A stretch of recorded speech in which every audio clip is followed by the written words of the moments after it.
Okay, welcome to Read Aloud 20. Is that right? Yeah, Read Aloud 20 for October 9th. Let's see, I've been working on this one lately.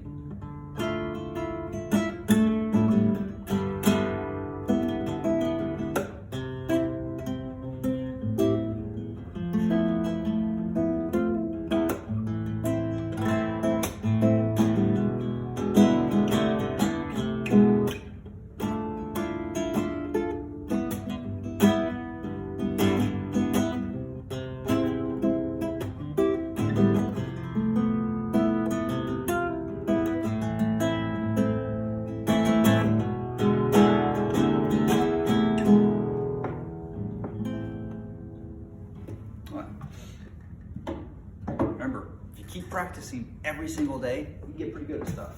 All right, here we go. Hobbit. You know something I realized? I've read this book so many times that almost every single page already has a dog ear. Okay, let's see. Oh, remember Gandalf just told them they were going to leave? It's really sad.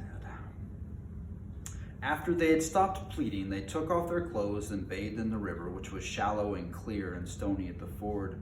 When they had dried in the sun, which was now strong and warm, they were refreshed, if still sore and a little bit hungry. Soon they crossed the ford, carrying the Hobbit, and then began to march through the long green grass, down the lines of the wide-armed oaks and tall elms. "Why is this called the Carrick?" asked Bilbo as he went along at the wizard's side. He called it the Carrick because Carrick is his word for it. He calls things like that Carricks, and this one is the Carrick because it's the only one near his home that he knows, and he knows it well. Who calls it? Who knows it? The somebody I spoke of, a very great person. You must all be very polite when I introduce you. I shall introduce you slowly, two by two, I think, and you must be careful not to annoy him, or heaven knows what will happen. He can be appalling when he is angry, though he is kind enough if humored. Still, I warn you, he gets angry easily.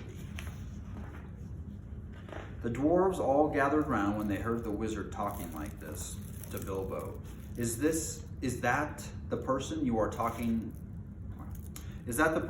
taking us to now?" they asked. "Couldn't you find someone more easy-tempered? Hadn't you better explain it all a bit clearer?" and so on. "Yes, it certainly is. No, I could not, and I was explaining it very carefully," answered the wizard crossly. "If you must know more, his name is Bjorn. He is very strong, and he is a skin changer." "What? A furrier? A man that calls rabbits conies when he doesn't turn their skins into squirrels?" asked Bilbo. "Good gracious heaven, no, no, no," said Gandalf. "Don't be a fool, Mr. Baggins, if you can help it. And in the name of all wonder, don't mention the word furrier again as long as you are within 100 miles of his house. Nor rug, cape, tippet, muff, nor any other unfortunate word. He is a skin changer. He changes his skin. Sometimes he's a huge black bear. Sometimes he is a great, strong, black-haired man with huge arms and a great beard.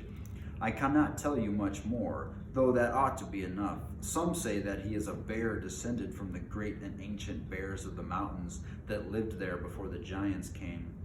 Others say that he is a man descended from the first men who lived before Smaug or the other dragons came into this part of the world, and before the goblins came into the hills out of the north. I cannot say, though I fancy the last is a true tale. He is not the sort of person to ask questions of. At any rate, he is under no enchantment but his own. He lives in an oak wood and has a great wooden house. And as a man, he keeps cattle and horses which are nearly as marvelous as himself.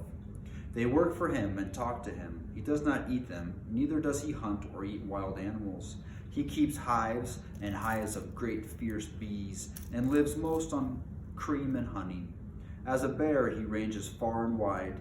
I once saw him sitting all alone on top of the Carrick at night, watching the moon sinking toward the misty mountains.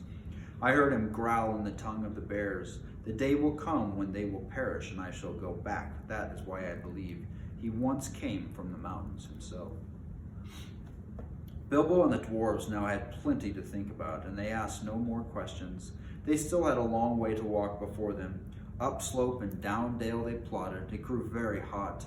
Sometimes they rested under the trees, and then Bilbo felt so hungry that he would have eaten acorns, if any had been ripe enough yet to have fallen to the ground. It was the middle of the afternoon before they noticed that great patches of flowers had begun to spring up, all the same kinds growing together as if they had been planted. Especially there was clover, waving patches of coxcomb clover and purple clover, and wide stretches of short white sweet honey-smelling clover.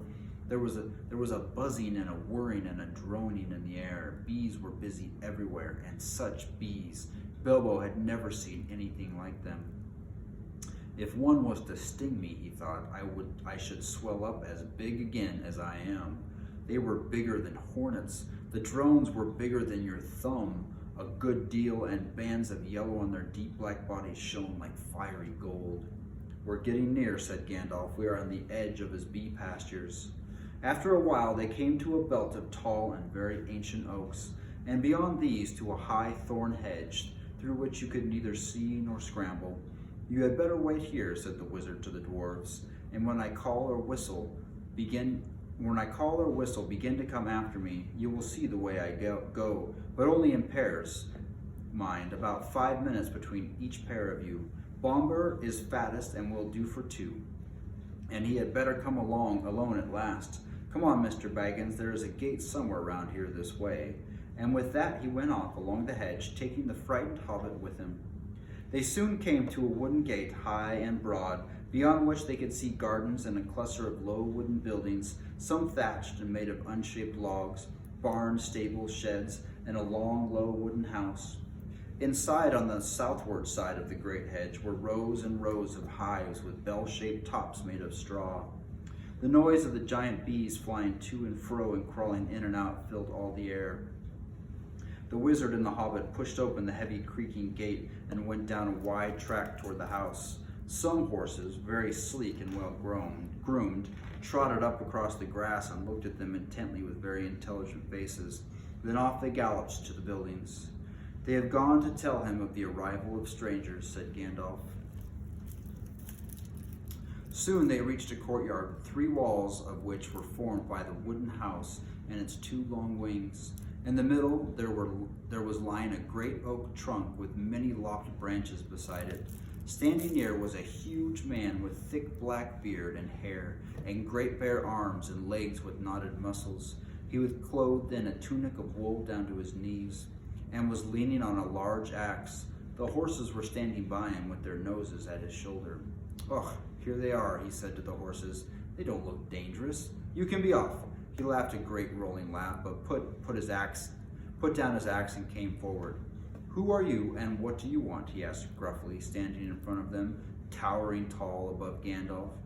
As for Bilbo, he could easily have trotted through his legs without ducking his head to miss the fringe of the man's brown tunic. "I am Gandalf," said the wizard. "Never heard of him," growled the man. "And what's this little fellow?" he said, stooping down to frown at the hobbit with his bushy black eyebrows. "This is Mr. Baggins, a hobbit of good family and unimpeachable reputation," said Gandalf. Bilbo bowed. He had no hat to take off, and was painfully conscious of his many missing buttons. "I am a wizard," continued Gandalf. "I have heard of you, if you have not heard of me, but perhaps you have heard of my good cousin Radagast, who lives near the southern borders of Mirkwood." "Yes, not a bad fellow as wizards go, I believe. I used to see him now and again," said Bjorn. "Well, now I know who you are, and who you say you are. What do you want?" "To tell the truth, we have lost our luggage and nearly lost our way, and are in rather need of help, or at least of advice. I may say we have had a rather bad time with goblins in the mountains."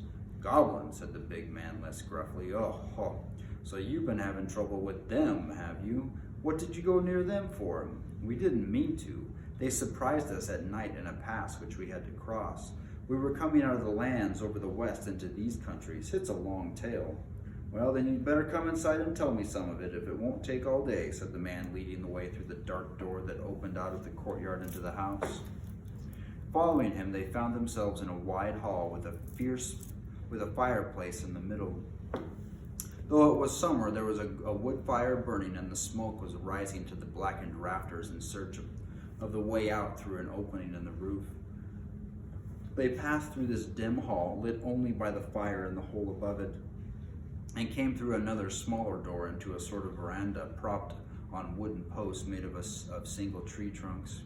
It faced south and was still warm and filled with the light of the westering sun, which slanted into it and fell golden on the garden full of flowers that came right up to the steps.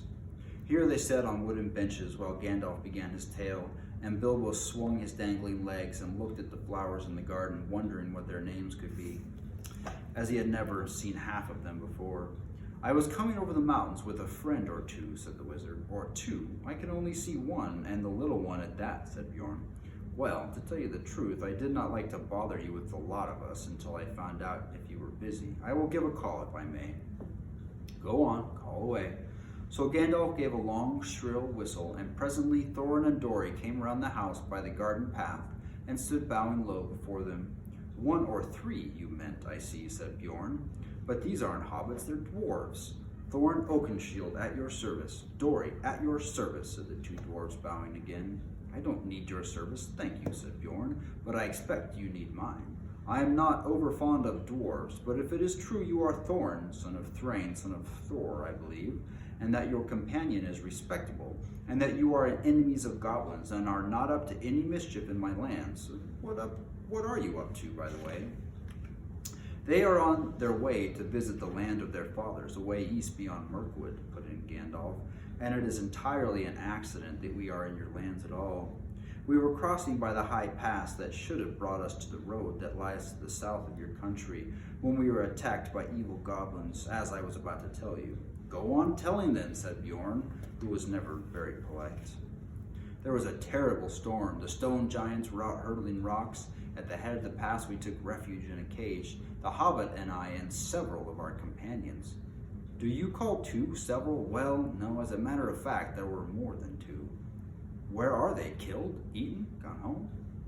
We gotta stop there. But look, here is a really cool picture of Bjorn and his axe. Okay, thanks guys.